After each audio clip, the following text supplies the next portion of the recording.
What's up, everybody? Well, it's Sunday, and I'm going to do some readings. And like before, I'm going to give myself a reading while people jump in. And I'm using my favorite deck right now, which is the Buffy deck. Okay. And some interesting things happened to me on Saturday. As you all know, I'm a ghost hunter. I love exploring the paranormal. And yeah, so I tend to meditate when I listen to music, and I'll listen to some music, you know, being my spiritual self, and I'm ready to go to bed. So, hi, how you doing? Gonna give myself a reading while I'm waiting for questions. So just jump in, ask a yes or no type question if you're a subscriber. So I'm gonna cut my deck. And okay. Oh, I got my first major arcana this year. I've been doing like tarot readings for myself, and that's my first major arcana. But anyway, as I was saying before that person jumped in and left, um, I was trying to go to bed at like 5 a.m. because I work like graveyard shifts at my real time job during the day. I'm a factory worker. So I stay up late on Friday nights after a long week of work because this last week felt like it was 2 weeks long. How you doing? Just jump on in and ask a question for the pendulum. Anyway, I was going to bed at 5 a.m.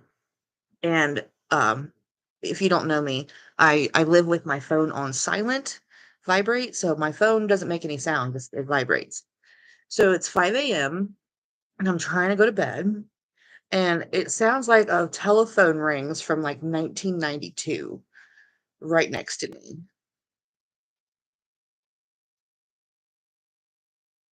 Oh, okay. Let me get out the board here. Showing you the board. All right, so your outcomes are going to be yes, no, maybe, or unknown. So let's find out. Sister girl, how does Trevor feel about the message that she sent him? How does Trevor message that she sent him?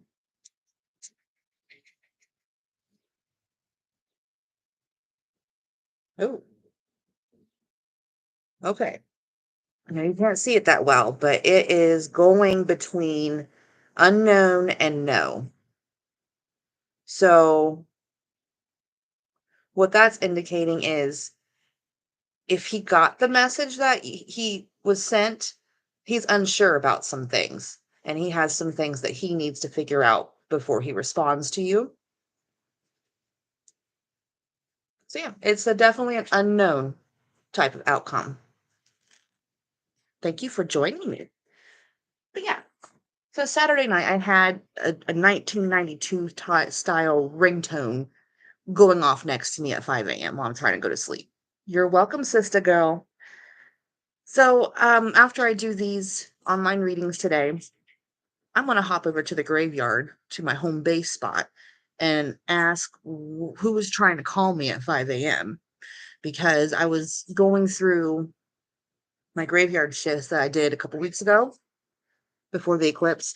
And there was one video in particular that I don't know if it was a mimic spirit or it was a family member of mine trying to get my attention. And then the phone rings Saturday at 5 a.m. next to me. That's crazy. Mm-mm. But sister girl, thank you for joining me, and you're welcome. Okay, so got my big book over here, and I got the little Buffy book over here.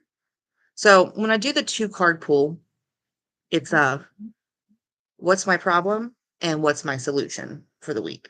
So, and just like last week, I got another court card, which is they talk about a person.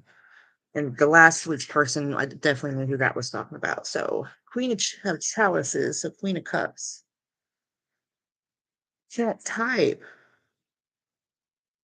Queen of Cups. And cups mean emotion, so maybe my cup is be full this week.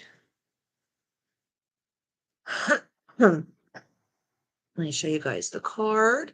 It is Halfrek from season 6 of Buffy, Anya's friend Halfrek. She's the one that locked everybody up in the Summers house because Dawn didn't want to be alone.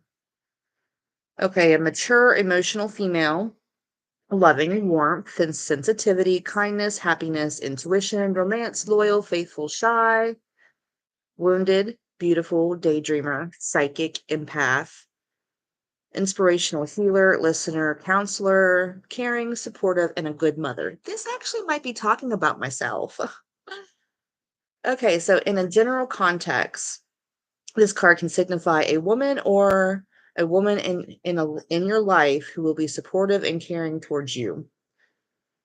You should be mindful of how you treat yourself and others or treat people with compassion and sympathy. You know what? That's exactly what I'm working on.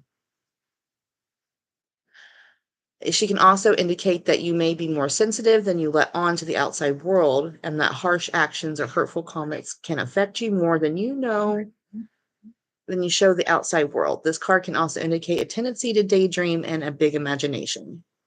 As a person, this Queen of Cups represents a mature female or a feminine person who is kind, caring, and supportive. So, yeah, I'm a pretty bitchin' ass mom. I'm a mom of teens, and I'm actually really working on loving myself more. So, I think this card is talking about myself. All right. So, whatever I've been doing the past couple weeks is going accordingly to what, yeah, the universe wants me to do. So let me just look into spirituality because that's like what I'm really looking into here. In a spiritual context, the Queen of Cups signifies a strong intuition or psychic abilities. If you are seeking to develop your psychic abilities, this card is a great omen to get, as she needs a big increase in psychic powers. It can also indicate that an intuitive female will help you on your spiritual path. Guess what, folks? I have been trying to develop my psychic abilities, and I have been given some things to do by my spirit guides, and I'm trying to do that. So, this card being in my reading this week makes a lot of sense. So, just like every week, I'm going to look into the Buffy deck and see what it says about it. Okay. Even as a demon, Halfrek was deeply attuned to suffering, vulnerability, and sorrow in humanity. Under the influences of the Queen of Chalices, you may find yourself helping others, acting as a trusted advisor, and as they work through turmoil, although this sensitivity comes naturally, don't underestimate your own strength, follow your intuition, and value your emotional responses, and they will guide you with logic. So yeah, that those two cards, both the meanings make a lot of sense to me. So guess what? Since the next card is a major arcana, and it's not a really good one that you want in reversed. Let me get to it on here first.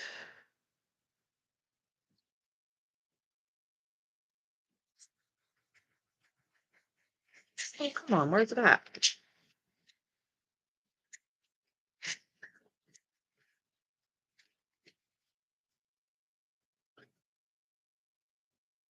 It's not like there's anybody in here anyway. I got time.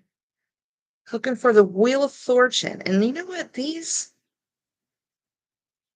artwork on these Buffy cards are just the cutest thing. Ah, okay. All right, so let me show you the card I got. And it's reversed. So I'm going to show you how it looks in the reading, and I'm going to turn it right side up for you. So it's the Wheel of Fortune reversed. So here's the artwork for you guys.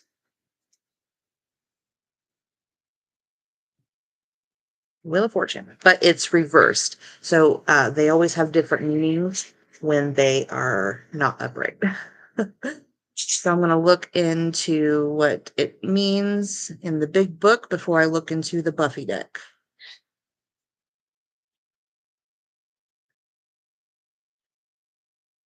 Do, do, do, do, do, do. But yeah, so telephone ringing at 5 a.m. when I have no phone that sounds like that, definitely creepy. So I'm gonna find out if a ghost was actually trying to call me or if it was some kind of weird glitch in my smart clock.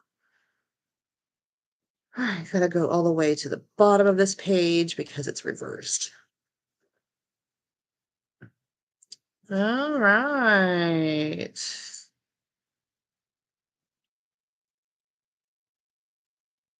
In a general context, I'm gonna hold this up.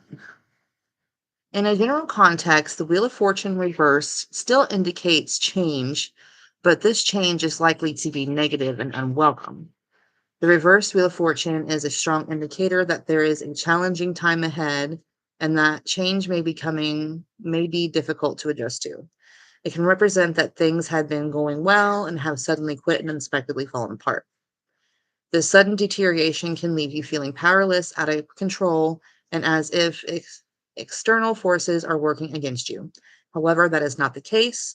While there may be some outside factors, the current situation is most likely a result of decisions that you've made. You will need to take control of your situation and ownership of your choices in order to learn from the situation. Although things may be tough with the Wheel of Fortune in reverse, there is a big opportunity for you to learn karmic lessons. I'm tired of learning karmic lessons. The karmic lessons here that will help you move on to a brighter and better future. Seize the opportunity and don't resist change. These ups and downs are a part of life, and often we learn more from hardships than good fortune. Tell me about it. All right, let me look into spirituality because that's really what I was going for here. In a spiritual context, you may feel like the universe is working against you and nothing is going your way. The Wheel of Fortune reversed, this may be testing your faith, but even through your darkest days, the universe has a plan for us all. Don't lose faith. Instead, use this time to deepen your connection to your higher self. This trouble will pass, and try not to resist the changes it brings. You will come out more of a connected spiritual person. Dude, I'm sick and tired of karmic lessons. Like, haven't I learned enough in my life? Apparently not. Hmm. I'm gonna sip on my iced coffee for a second. And then we're gonna look at the Buffy meeting. Yeah. Are you ready to go all taking charge of the future? It begins with accountability for where you are now and understanding what you could have done differently. How can you break a cycle when you don't even know what part you played in it? Holy shit.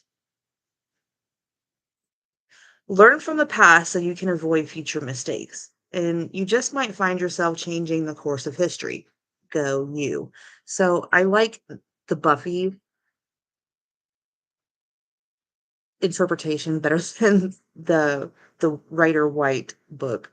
But this is Sinyea, the first Slayer from season 5. It says this card finds you deeply connected to the cynical nature of life. Sinyea stands as a reminder to take joy where you can, face sorrow when you must, and know that nothing is permanent. Hmm. I don't like big changes, but it says it's karmatic. Mhm. It just shows me like what the spirit guides asked me to do. I gotta start doing a better job at it than what I have been. So, developing psychic powers and embracing for a karmatic pattern to be broken. Accountability for where you are now and understand that you could have done differently. How can you break a cycle when you don't know what part you played in it? That's going to haunt me for a second. That's definitely going to haunt me for a second. Um, so because that last card was so confusing, I'm going to grab my Oracle cards. Yeah.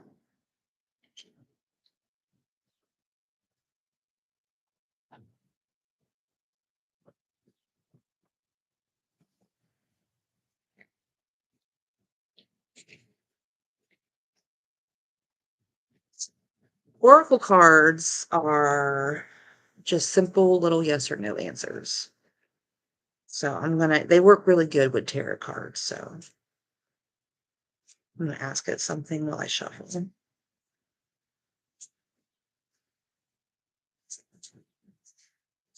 Discomfort. The cards.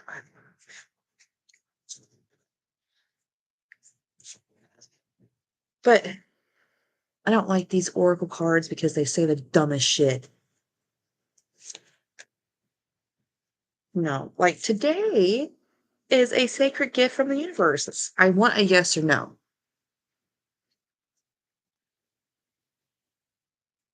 I am peaceful and at one with the earth.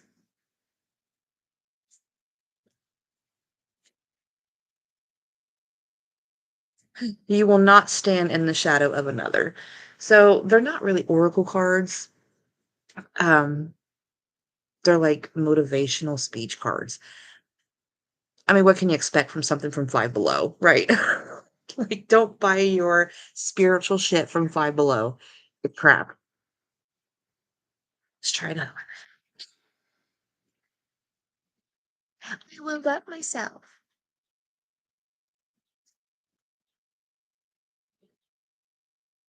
Okay. Consider all options before acting. There's a negative sounding card. Like, most of them are like positive sounding. Like, where's all the negative ones?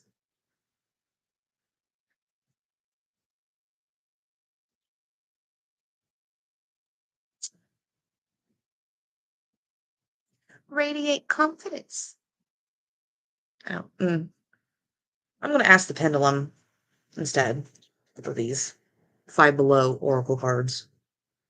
I mean, it's a cute Christmas present. Okay. But to let them actually work with tarot cards, I wouldn't recommend them. But yeah, I wouldn't recommend these from Five Below. Order you some real oracle cards from a spiritual new age shop. Okay. So pendulum.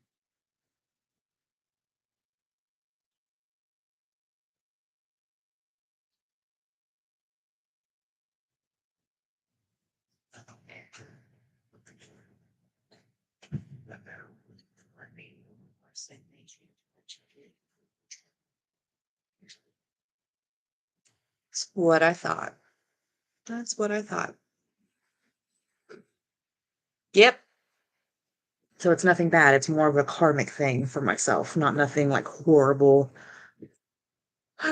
So this has gone on for 18 minutes, and I've had one person pop in.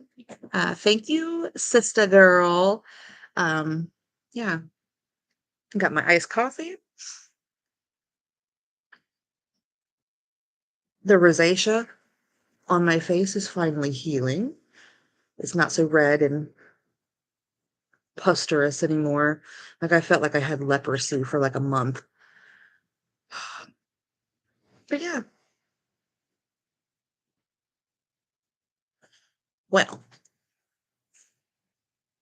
now next week, I don't think I'm going to be doing tarot or pendulum readings next week, only for the fact that I'm going to be doing the Estes method at the haunted apartment in Greenfield that I've been investigating at, um, where I heard my first disembodied voice, and all my equipment goes off at this place, and I get really good eerie responses from the spirit box here.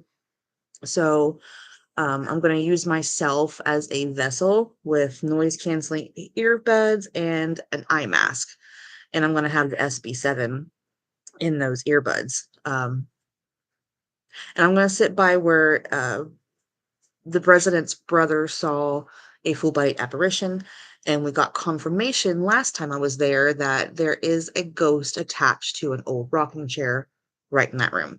So I'm going to do the Estes method in that room, and my coworker is going to be in another room with the resident asking questions so I can't hear them at all because I'll be on the opposite side of the apartment. So when I do an Estes method, it takes a lot out on me, and I have to prepare the whole week before. So readings probably won't happen next week. So if you missed them today, I'm sorry that you did, but they will be here almost every Sunday if I don't have any ghost hunting activities to do. So again, developing psychic powers and karmic patterns coming to an end. So this was my reading this week. And I thanked the one person for joining me. Hey, there's one person in here. I'm about to close it out. If you have a question for the pendulum, nope. All right. See you later. And today's pendulum was brought to you by the amethyst pendulum. Like, I don't know if you can see it. Can you see it? Can you guys see it? Yeah. It's purple. Yeah, very nice. And she's always the sweetest pendulum. She's very nice. But yeah. Thank you, sister girl, for joining me, and we'll catch you on the next one. Stay spooky, everybody.